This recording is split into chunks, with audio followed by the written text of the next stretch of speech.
Another example is even when I was 14, 15, 16, and I was really getting into the world of self-help, starting to read a book a week and, really just working on myself and working on my capacity to focus and work. I was notorious for always just having my phone on airplane mode, most of the day. And then when I needed to use it, I would just take it off of airplane mode. And the reason I do this sort of stuff is because I want to make sure no one is able to rob me of my focus. So as I said, if you're at a point in life where you have these goals, but it feels like when you sit at your desk, you can't get to it. Like it's too hard. You're just constantly distracting yourself.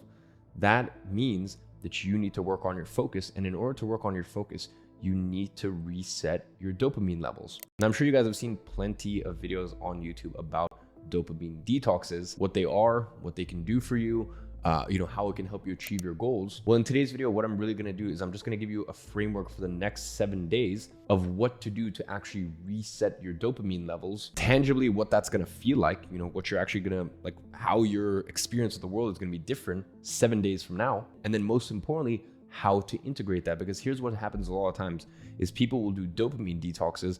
And then from there, one bad habit will creep back in. Like for example, their phone is the first thing they check in the morning, and that'll creep back in for 2 or 3 days. And then they're like, you know what? When I'm doing work, might as well just have a podcast or a YouTube video playing in the background.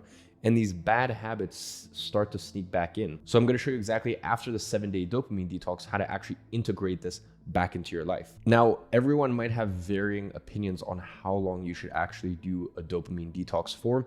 For me personally, I think 7 days is a good benchmark. And there are 4 key pillars to resetting your dopamine levels. Now, you need to understand that a detox, in of itself insinuates that it's going to be a short burst. So a dopamine detox for me, as I said, is not a lifestyle.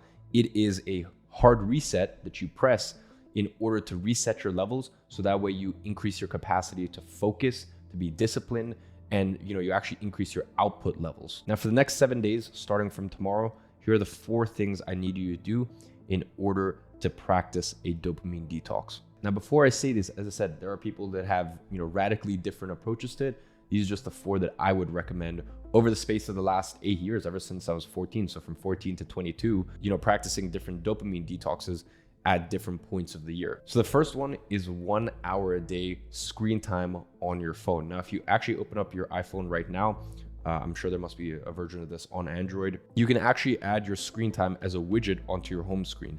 So allow yourself 1 hour of screen time every day for the next 7 days.